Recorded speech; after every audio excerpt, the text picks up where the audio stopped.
Ave Roraima que canta, feito pássaro mítico, no peito de quem se encanta por seus líricos fascínios, correm rios, cores quentes, queimam lavrados ardentes, cantam guaribas no cio. Mesmo quem vem do asfalto, do barulho, da poeira, quando vê, é roraimeira, preto neubeliaquim. Ave Roraima que canta, amor que chega e suplanta todos os males em mim.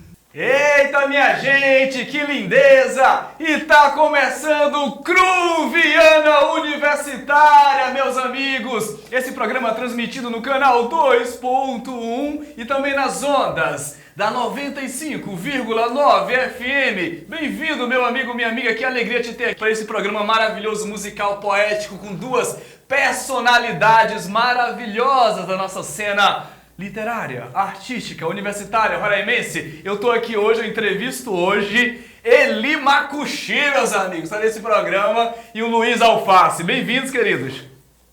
Olá, boa tarde, muito obrigada pelo convite, obrigada por estar aqui, que bom, que coisa boa estar aqui com todo mundo que está assistindo e principalmente com vocês. Nossa, que maravilha. E aí, Luiz, tá tudo bem? Tudo sim.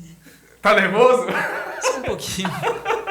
É isso, meus amigos, esse é o Cruviano Universitário, um programa para falar de arte, de cultura universitária, de cultura roraimense. Hoje eu tô com duas pessoas muito interessantes aqui. As linguagens, né, da música, da poesia, da literatura, da performance, né, da história da arte, a Eli Makushi, que é professora do curso de artes visuais, doutoranda, né? Tá fazendo aí um doutorado bonito também. O Luiz Alface, que é estudante de música, tem 22 anos. O cabra tem 22 anos e já toca esse monte de instrumento, gente. O Luiz, 22 anos, conhecido popularmente como Alface, principalmente na cena do rap local. Olha que interessante, que mistura, né? Que salada boa. E cursa a licenciatura em música e trabalha como regente na Escola Estadual Major Alcides Rodrigues Santos, de Boa Vista, Roraima. Que maravilha, meus queridos, tê-los aqui. E para começar esse bate-papo, né, porque o Cruviana é essa ginga, essa energia, né, de diálogo, eu quero saber como é que vocês entram no rolê das artes. Como é que começa esse negócio para vocês? Para Eli, como é que começou, Eli, para ti? Francisco, eu acho que essa coisa de ser artista tem tudo a ver com uma certa inquietação interna, né? Você começa a inventar em casa, não tem aquela coisa de que criança faz arte? Mas a melhor coisa é você crescer, deixar de ser criança e continuar fazendo aquilo que te dá vontade de fazer. E para mim aprender a escrever foi um lance muito legal, porque me botou numa brincadeira que é ficar jogando com as palavras. E jogar com as palavras é uma brincadeira sem fim, não termina nunca. Então é maravilhoso entrar nessa brincadeira e ainda ser reconhecido de que isso é uma prática artística e tudo mais. Então acho que a melhor parte do rolê é essa, né? Que massa. Luiz, pra ti? Então, trabalhar com música é trabalhar com arte, porque música é a arte de manifestar os sentimentos através do som. Então não tem como, a gente é artista. Nossa, tem aquele poema dele aqui, né? Todo mundo nasce artista, né? Um poema famoso dele, meio poema emblemático, né? Sobre essa questão da arte, porque é isso, né? As pessoas pensam, é artista e tal. Gente, a gente paga a conta. a gente tem que escrever tese de doutorado, a gente tem que estudar licenciatura em música, né? Tirar um pouco esse lugar, né? Esse status quo, essa palavra. Uma glamorização, né? Como se a gente vivesse artista, assim, você acorda, eu estou tão artista hoje. Que ótimo, menino. Não paga o boleto não para ver o quanto você vai conseguir, né, resolver essa tua vida artística. Não é brincadeira, não. Tá lascado se não pagar os boletos, meu amigo. E é isso. E para começar, uma coisa interessante, né? Pra gente já demarcando alguns espaços de debate aqui. Eli Makushi, Luiz Alface. Percebam, né? Como esses nomes, né? Não é um Francisco Alves, apresentador desse programa, mas são nomes interessantes do ponto de vista, né, dessa junção, né, da sonoridade, da imagem quando a gente ouve o som. Como é que é, Eli? Como é que surge aí? Eu lembro que eu assisti uma palestra tua no SESI e achei muito bonita a história, né, quando você comenta da junção, como é que você vira a Eli Makushi, essa persona, né? Enfim, como é que é isso? A identidade da gente é uma construção, né? E a minha vinda para Roraima me fez identificar algumas coisas que são muito importantes. Uma delas é que o Brasil é território indígena, né?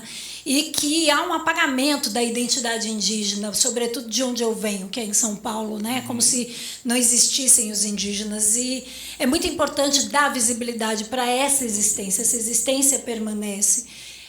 Ao chegar em Roraima, eu já imediatamente registrei um e-mail chamado Eli Makushi. E as pessoas começavam a me chamar, os alunos me chamavam, já é Makushi, porque eu falava muito bem da terra e não aceitava que ninguém falasse mal desse lugar, uma vez que, mesmo quem é migrante, veio para cá em busca de uma vida melhor, né? Em busca de mais condições, de melhores oportunidades de vida. Então, isso foi se consolidando. E hoje eu sou uma mulher indígena em retomada da minha identidade, né? Depois de 20 anos utilizando esse nome já, acho que é muito importante reconhecer essa presença da ancestralidade indígena na nossa vida e no processo de apagamento que isso foi colocado. Então, hoje, trazer esse nome Eli Makushi e de maneira consolidada, como ele já está, né? Porque ninguém sabe meu nome, isso é ótimo. É um mistério. Qual é o nome da Eli Makushi? Né? Pois é. Então, vai lá na sala da universidade que está lá o meu nome. Que as pessoas nem vão procurar Eli Makushi e não encontram.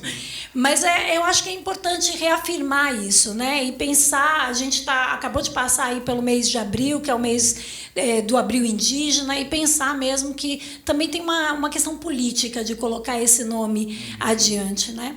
E agradeço pela oportunidade de poder falar isso, porque a gente precisa o tempo todo estar reafirmando essa identidade que existe no Brasil e que muitas vezes, historicamente, é apagada, não aparece, né? Então, é muito importante, de fato, que a gente possa estar trazendo isso. Nossa, olha aí, você que está em casa assistindo, essa é a voz da Eli Makushi, né? Essa coisa de fato, do silenciamento, né, Eli? E de como a nossa voz, a nossa palavra, quem eu sou, né? É também uma postura política no mundo, né?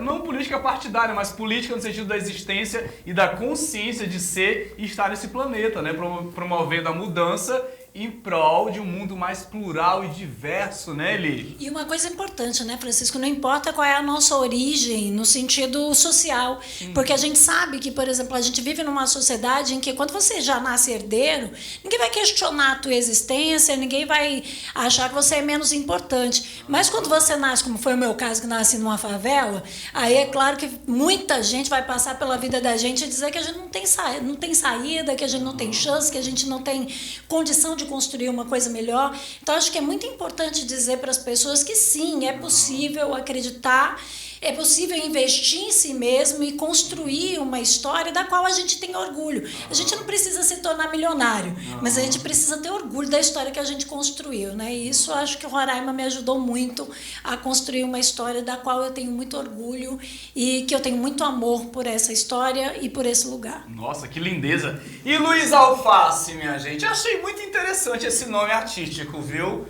Por que Luiz Alface? Bem, não existe assim, eu não tenho uma história legal, porque é alface.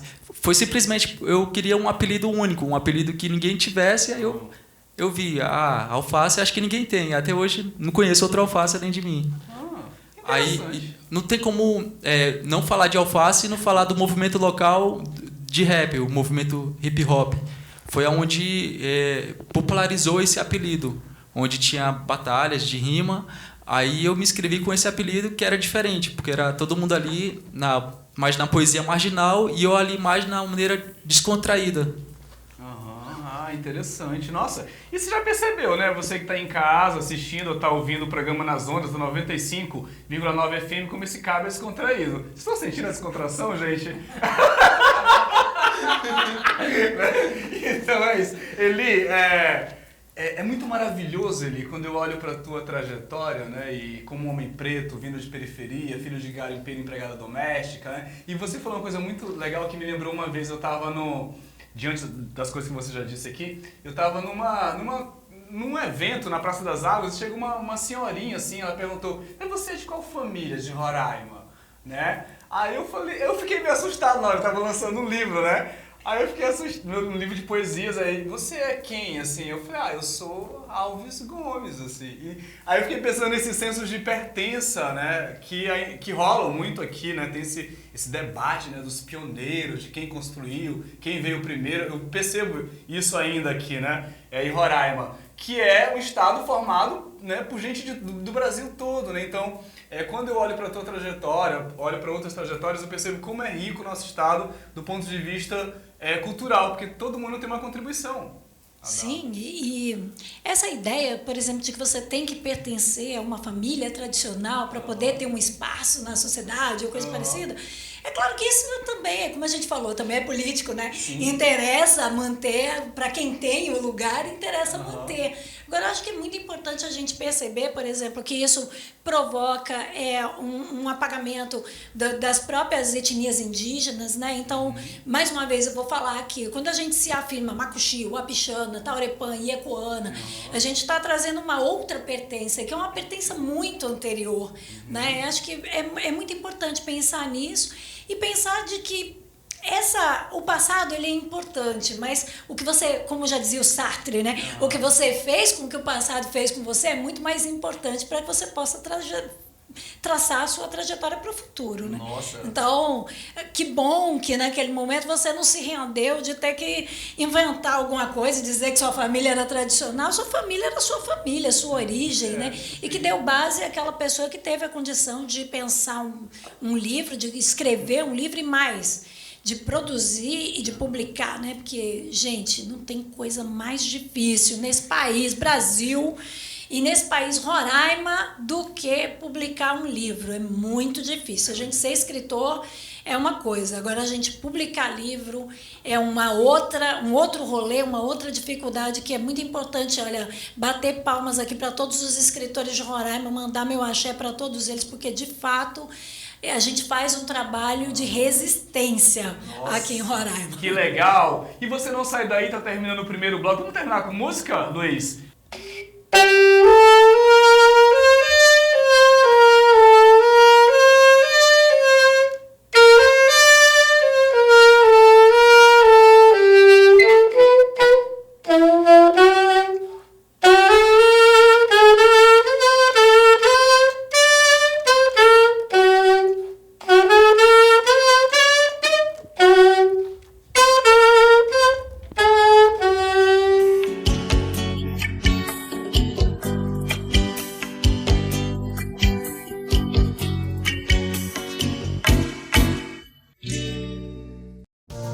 noventa e 95,9. A Universidade Federal de Roraima. Ligada em você.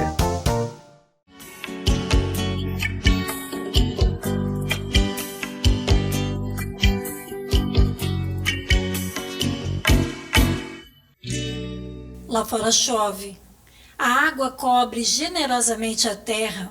Já é abril, a temperatura caiu e aqui, entre pilhas de textos esperando leitura, movem-se rapidamente a partir da manhã as estruturas do pensamento, que conflitam, atritam, machucam, apertam, constrangem um corpo que só quer se aninhar. Lá fora chove, a luz prateia a goteira e o chão, o som repetido chega ritmado, é ecoado pelo meu coração. Volto ao estado de natureza, que ignora a nova importância dada às coisas que ontem não existiam. E então fujo do Benjamin para reencontrá-lo por uns instantes e inscrever por dentro esse poema chuva, esse poema luz, esse poema ar que se move em som e respiração, esse poema salvação, no qual não há ordem, nem desordem, nem caos, nem deleite, apenas eu, inscrita em versos de reexistência. E que viva a chuva de Roraima, Nossa, né? Que maravilha! E com esse poema maravilhoso da poeta Eli Makushi, começamos aqui o segundo bloco do Cruviano Universitária hoje, entrevista com Eli Makushi e com o Luiz Alface, né, estudante do curso de música da nossa universidade, um artista, né, um multi-artista, um multi-músico. E eu quero começar esse bloco, Eli, te perguntando e falando primeiro que parabéns pelo teu blog, né? Eu acho que em termos de produção, gente, Eli Makushi tem um blog chamado Eli Makushi Poesia Pura, né, .blogspot.com, falei certinho. Isso mesmo. É um blog maravilhoso que está aí na internet, que tem mais de 200 poemas ali, Eli? Tem mais de 500 poemas. Mais de 500 poemas, meus amigos. Mais desde 2008, Caraca. Publicações desde 2008. Caraca. Então, assim, são vários livros de poesia disponíveis ali, né, para a pessoa poder escolher o tema. Ela pode perguntar ali, eu quero um poema com a palavra tal, e joga ali na busca do blog e de repente encontra alguma coisa lá. Que coisa, Eli. Eu fico surpreendido com a tua produção, né? E como gente, é uma produção de qualidade, assim, né? Eu sou professor de literatura, né? Minha formação básica é na área de literatura, meu doutorado também. Aí eu fico lendo aquilo, o teu texto, cara, como é potente esse texto do ponto de vista de uma crítica aqui, né? Eu tô aqui abrindo para você isso. E é muito interessante como tem uma junção do trabalho visual, porque você pega obras de arte e faz um casamento com a poesia. Eu me pergunto, bicho, ninguém do mestrado estudou esse negócio ainda, ninguém fez um mestrado em cima do trabalho da Eli. Eu fico pensando, né, da potência disso, né? Porque é muito potente e te parabenizar, que trabalho maravilhoso. E como é que surge essa demanda, Eli? Essa demanda surge por uma coisa do tipo, publicar livro nesse país é um negócio caro. Eu quero democratizar a literatura. Eu como diz Antônio Cândido, né? Literatura para todo mundo, né? Do direito à literatura. Então, como é que surge o blog? Pois é, a internet, você sabe que a internet pra gente aqui na Amazônia chegou tarde, né? Sim. E em 2008 houve essa oportunidade, a gente passou até, ainda era discada a internet, mas já era possível criar uma paginazinha e começar a alimentá-la devagarinho, né? E foi assim que o blog surgiu, na intenção de publicar mesmo, de mostrar aquilo que eu produzia. Uma vez que era muito difícil pensar mesmo na publicação de um livro físico, por conta dos custos, e também dessa questão de depois você ter que vender o livro, que é muito complicado também. E mais ainda, assim, de um desapego, sabe, Francisco? Porque quando a gente põe um poema na internet, você sabe que ele virou do mundo, né? Embora a autoria esteja garantida, porque ele está lá no blog, está assinado e tudo mais, mas, por outro lado, ele está ali disponível. A pessoa pode copiar, pode, né, mandar para o crush, pode fazer o que quiser com aquele poema. Eu acho que quando a gente escreve poesia, a gente escreve com essa intenção, né? De que aquilo que a gente escreveu toque as pessoas, emocione as pessoas, faça com que elas possam refletir. E é essa a intenção do blog. Ele está lá com esse objetivo. Gente, convido você, meu amigo, que está aí em casa, conheça o trabalho de Eli Makushi. É muito bonito, muito interessante. Luiz, você trouxe aqui alguns instrumentos, né? Eu estou muito curioso com esse instrumento aqui, né? Tem uma característica, enfim. E eu queria que você falasse para o nosso público que instrumento é esse, né? Você falou um pouco da evolução, a gente estava conversando nos bastidores. Reafirmo, o Luiz é estudante de música do nosso curso, do curso de música da Universidade Federal de Roraima. Então, isso aqui é o chofar. Ele era muito utilizado para a chegada do rei, para anúncios importantes da época, há muito tempo atrás. Ele é um ancestral do trompete. Ele é um chifre, de carneiro. Isso aqui é real, tá? E é interessante que a música daquela época, a dificuldade que era para tocar isso. Porque isso aqui machuca muito os lábios. Quando fica muito tempo tocando nisso, machuca muito. E eu imagino naquela época como é que era doloroso. Para que tinha cada função de fazer o que tinha que fazer. No caso, quem anunciava o clarim. Precisa fazer uma demonstração do som dele? Claro, por favor, nos brinde. Então, eu vou pegar o o bocal do trompete, que é mais confortável, eu vou assoprar ele com um bocal do trompete e sem um bocal do trompete, para ver a diferença de sonoridade.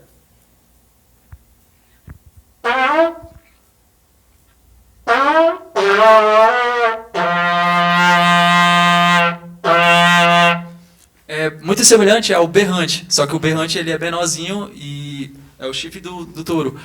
Então, com o bocal, ele dá mais facilidade a emitir a vibrações do lábio. Agora, já direto no chifre do animal, é muito dificultoso.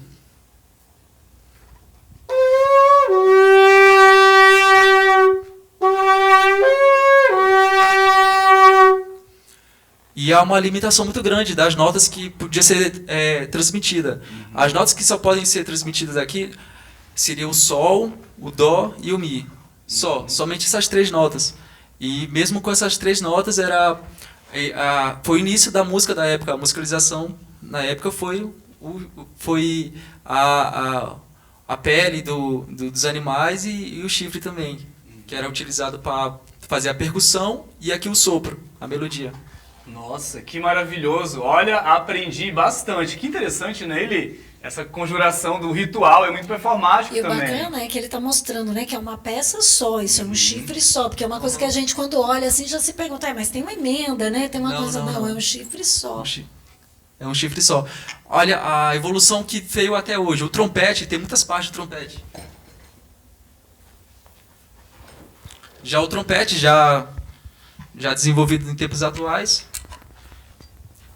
ele consiste em campana, bocal, onde tem a aproximação dos lábios, livre de paiva, depois do bocal, a bomba de afinação, e cada pisto tem a sua bomba também. A bomba do terceiro pisto, a bomba do segundo pisto e a bomba do primeiro pisto. O trompete ele é tocado pelas vibrações do lábio com o diafragma, o ar, que é emitido, que dá o som.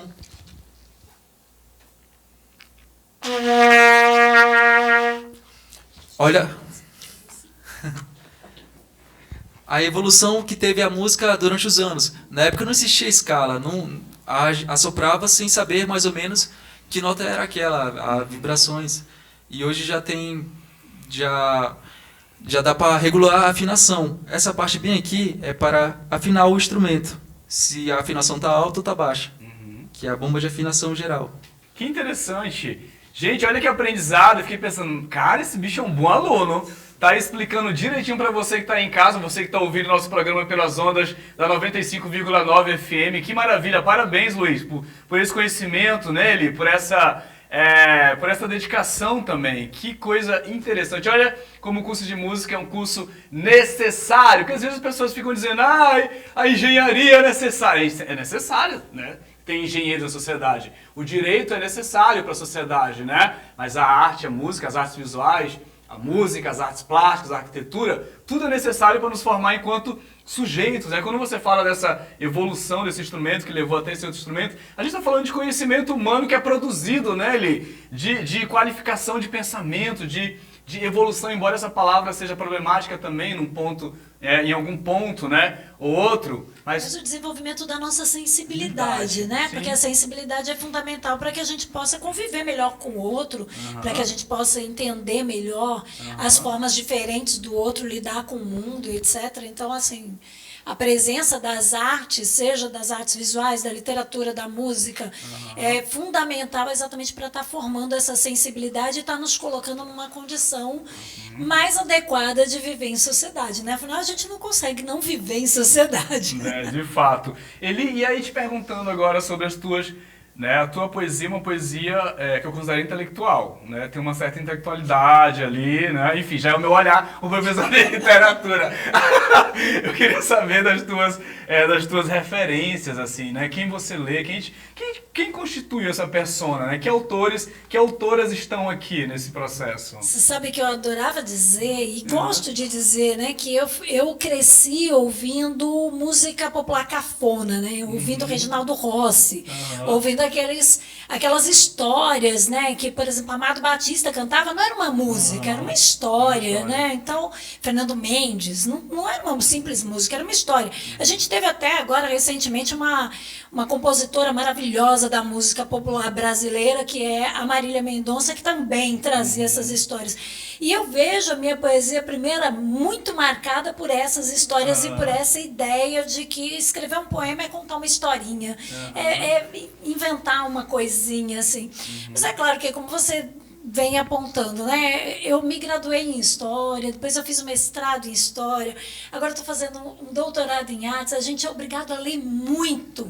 E negar que isso influencia o que a gente escreve, porque a minha vontade é negar e dizer, não, eu gosto de escrever popular. De verdade, era o meu desejo, era escrever bem popular. Sim. Mas a gente percebe que sim, tem uma mudança, né, no processo da escrita, a nossa forma de pensar vai mudando e vai incorporando essas outras influências. O poema que eu acabei de ler, por exemplo, eu falava do Benjamin, e Benjamin é um autor difícil, que eu trabalho, por exemplo, na disciplina de fotografia com os alunos. Da obra de arte. É o cara da aula da obra de arte, entendeu? Então, e eu estava tendo que ler esse cara, então assim, isso acaba aparecendo, né?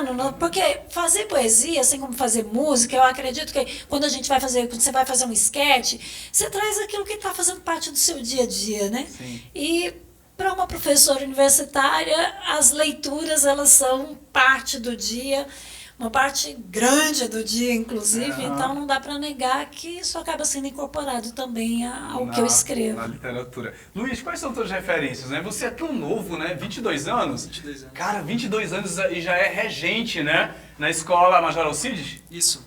Que legal. Referências Musicais. musicais. Bom, eu tive professores que ao longo dos anos eu me inspirei muito. Um dos meus professores, o meu primeiro professor de trompete, o Gilberto, do Hotel Olavo Gilberto, e o Adriano, o coordenador do programa de bandas e fanfarras nas escolas. Foram as minhas referências locais, que é onde eu estou hoje. Que é uma tradição até teve a evolução aqui no estado de passar de fanfarra para banda marcial, que eu acho que é novidade ainda, que ainda muita gente acha que ainda existe fanfarras, mas a fanfarra ainda está escassa já. Hoje em dia é só banda marcial, que a diferença principal de fanfarra para banda marcial seriam os instrumentos. Na fanfarra é mais a corneta lisa, a corneta de um pisto. Aqui teria o trompete, esse aqui é um trompete cornet, tá? Não é o trompete tradicional, da afinação si bemol. E a evolução está muito grande, tá? Aqui o estado está evoluindo muito grande, está tendo uma evolução muito boa. Interessante. Olha que interessante. Quanto aprendizado nesse Cruviano Universitário, eu tô aprendendo muito hoje ali. Tá, referências musicais, eu sou eclético, eu gosto de ouvir de tudo, mas o que eu mais gosto de ouvir mesmo seria dois gêneros, que seria o jazz e o rap. Olha a mistura boa, né, Eli? Diferente, né? Mistura. Se bem que tem uma coisa interessante que une os dois. Acho que é importante dizer isso. Tanto o jazz quanto o rap, eles estão muito ligados a uma coisa do improviso, né? Isso. E ele falou aqui pra gente que ele gosta do negócio do improviso e tal. E aí, então, acho que tem muito a ver as duas coisas aí. Que interessante. É isso, meus amigos. Não sai daí, tá rolando o Cruviano Universitário de hoje, entrevistando, né, a poeta, escritora, militante Eli Makushi e o estudante de música da nossa universidade, o Luiz Alface. Não sai daí que tá bom demais esse papo.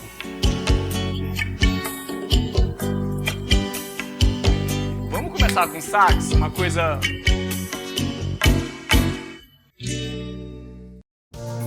Noventa e 95,9. A Universidade Federal de Roraima. Ligada em você.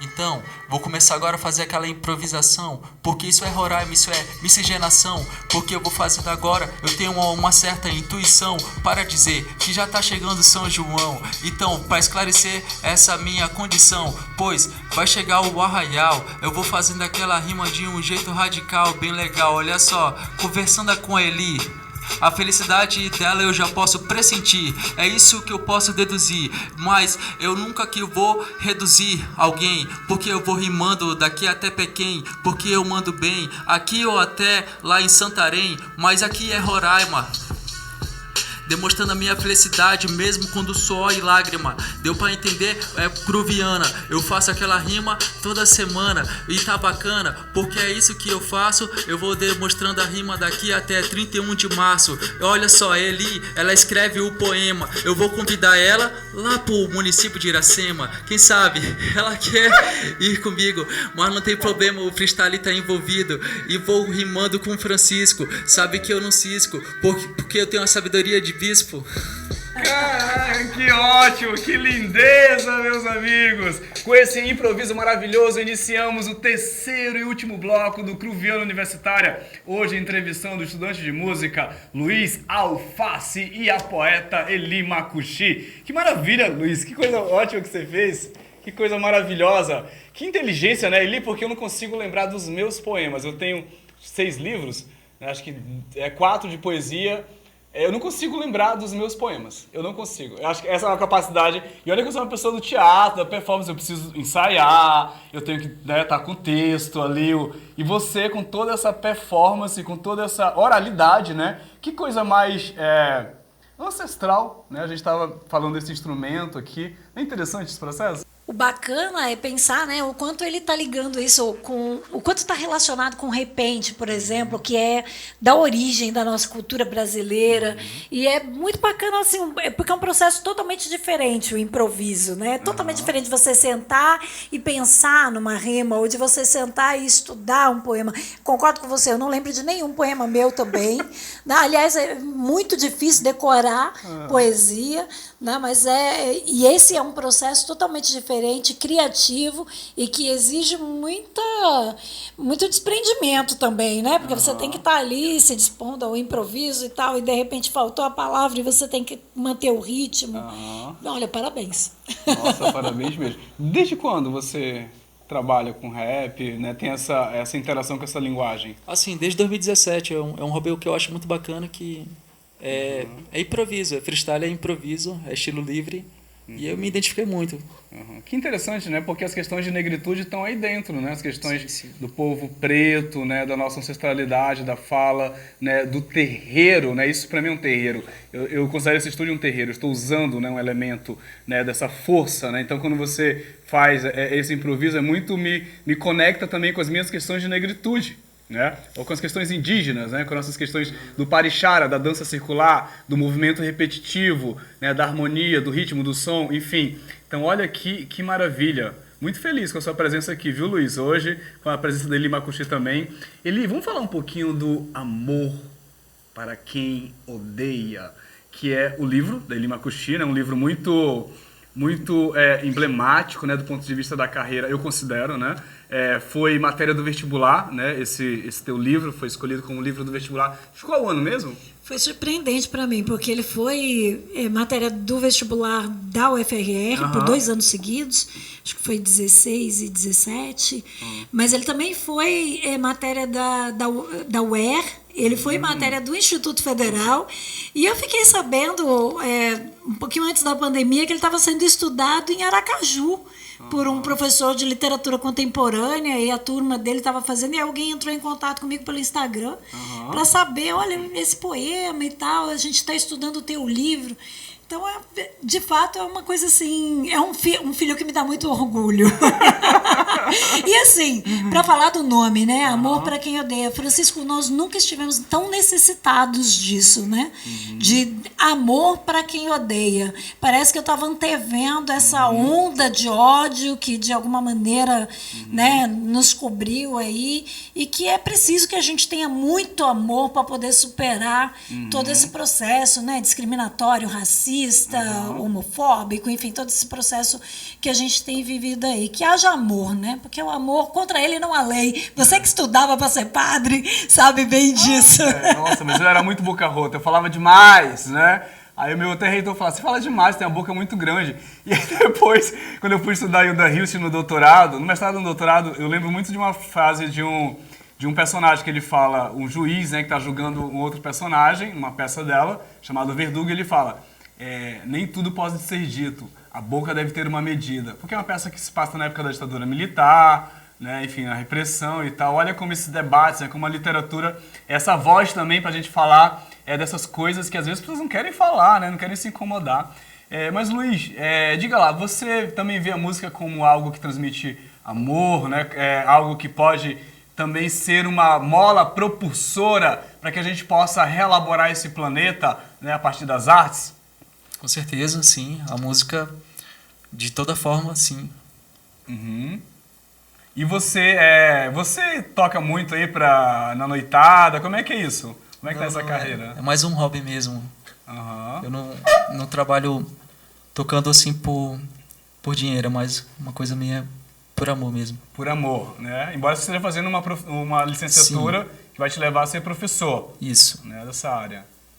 Que interessante, olha que interessante, gente. Nossos entrevistados de hoje, ele é bacana a tua trajetória porque você vem da escola pública, né? E eu te conheci, né? Você lembra quando a gente se conheceu? Eu falei, meu Deus, Eli Makushi! Meu Deus, Eli Makushi tá falando comigo e tal. E eu todo emocionado, né? Aí você escreveu um poema, acho que no lançamento de um livro meu. Como a escola básica é esse território de afetividade, né? Você saiu uma matéria um tempo desse de um surto coletivo de ansiedade, alguma coisa que deu numa escola do Nordeste, não sei se foi... Sim, né? em Recife. Em Recife, né? E aí, quando a gente pensa, nossa, o papel das artes, então, nesse movimento é extremamente necessário, o professor, né? Porque os alunos são muito afetuosos com você, a gente percebe. É o que eu estava falando sobre a coisa da sensibilidade, né, Francisco? Eu penso que, assim, a gente está vivendo um momento de muita dificuldade de se conectar ao outro, de compreender o outro, de ouvir. Essa coisa, a fala da Hilda Hilst é maravilhosa, porque assim, a boca tem que ter uma medida, porque a gente também tem que ter uma certa sabedoria de que nós temos uma boca e dois ouvidos. Alguma coisa isso quer dizer, né? É importante a gente ouvir o outro, mas não é um ouvir já tentando responder, é um ouvir tentando compreender o que fez aquele outro falar. E a escola é esse espaço de sociabilidade em que o jovem, o adolescente, ele está passando por uma série de conflitos. Eu me irmano hoje com você que é pai, você que é mãe, que está aí com seu filho adolescente, dando muita dificuldade, tendo dificuldade, porque assim, hoje o adolescente ele não precisa sair para encontrar os problemas. Basta ele abrir a internet no celular, ele está no mundo. Então ele tem acesso a todas as dificuldades, a todos os problemas, a todas as dúvidas, né, existenciais que marcam a juventude. Então é muito importante, sim, que a gente possa ter essa leitura afetiva, essa conversa afetiva. E a arte é esse veículo, né? Quando você falou que me encontrou e ficou... Essa reação é uma reação que eu sempre tentei minimizar e dizer assim, não, calma. Porque a gente falava antes, né? Eu sou menos artista, eu sou mais gente, né? E como gente, é importante que a gente se coloque nesse lugar do eu gosto, do abraço, do afeto. Inclusive, gente, que maravilha que a gente pode se vacinar e podemos estar aqui conversando, né? Exatamente para que a gente possa voltar a essa naturalidade de estar convivendo com as pessoas e estar criando esses espaços de ouvir o outro. E mais uma vez eu volto a dizer, muito importante que a gente traga o amor para o centro das relações para que a gente possa construir um mundo melhor, para que a gente possa viver melhor, inclusive, né? Com menos medo, com menos raiva, menos ansiedade, menos ataques de pânico e etc. Nossa, que legal. Luiz, você como um jovem, né, e você já é regente, imagino que você tenha muitas relações com pessoas, né, muito novas, né, ou da sua faixa etária. Como é que você vê isso assim, no teu trabalho? Então, eu trabalho na escola Major Alcides, lá é ensino médio, aí a maioria dos alunos, porque a extracurricular não é obrigatório participar da banda marcial, mas a maioria dali é do primeiro ano.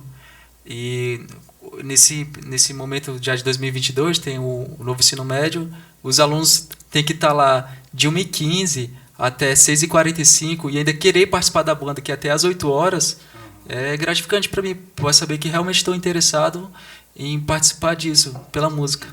Nossa, que bonito isso, né? Lembrei muito de Paulo Freire agora, né? Essa coisa da educação libertadora, né? Desses espaços de... Que a educação seja esse veículo de libertação, né? Eu lembro muito de uma fala do professor Roberto Mibelli, quando uma vez ele falou, né? E quando os alunos tiverem consciência de que não quero estar na escola, eles vão dizer, não quero estar aqui. E não vai ter ninguém que impeça, status quo, Estado, família, igreja, essas instituições. Né? Então, é importante que exista elementos, né, que digam, olha, isso aqui vale a pena. Isso aqui vale a pena, né? Porque senão a gente perde a esperança ali. E é pela afetividade, né? Como ele disse. Por que o aluno, depois de ter passado 4, 5 horas lá dentro de sala de aula, ainda vai ficar mais 2 horas? É porque ele é afetado, é porque ele vê o professor com o instrumento, ele também quer aprender a tocar aquele instrumento, ele vê que aquilo pode gerar uma possibilidade não só de se expressar, mas também talvez de garantir um sustento posteriormente e tal. Acho que isso realmente é algo que precisa ser trazido para dentro das escolas, né?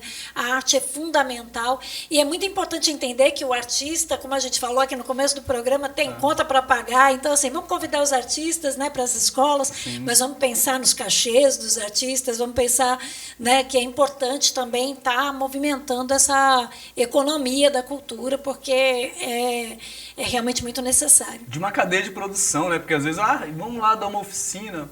Tá, mas eu preciso planejar a oficina, preciso pensar, construir, tem tudo isso, né? Não é só, vamos lá, Luiz, toca um número tal, não é assim, né, do nada.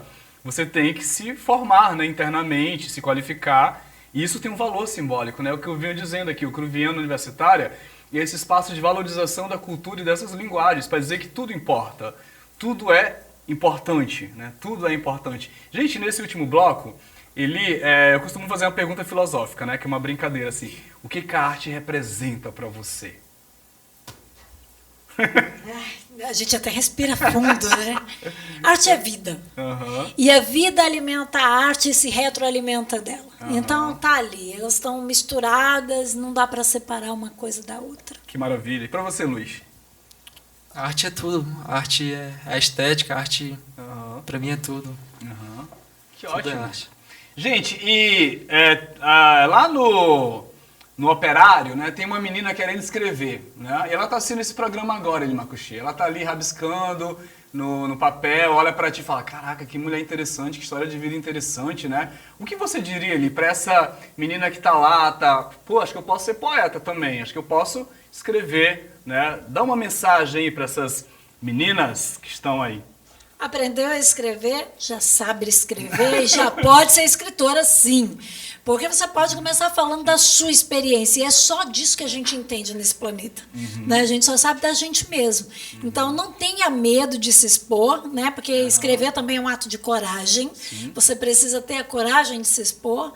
E utiliza as ferramentas que tem à disposição hoje, né? Eu não tenho como publicar um livro, mas a gente tem o Facebook, a gente tem o Instagram, a gente tem ainda as páginas dos blogs disponíveis que você pode criar e começa a mostrar para os colegas, para os professores, etc. Acho que é muito importante permitir que esse espaço exista na tua vida sem muita expectativa. Quando você menos esperar, alguém vai estar te chamando de poeta, alguém vai estar te chamando de escritor, não é assim? Sim, e aí, de repente, a gente diz, será que eu sou? Olha, eu acho que eu sou mesmo.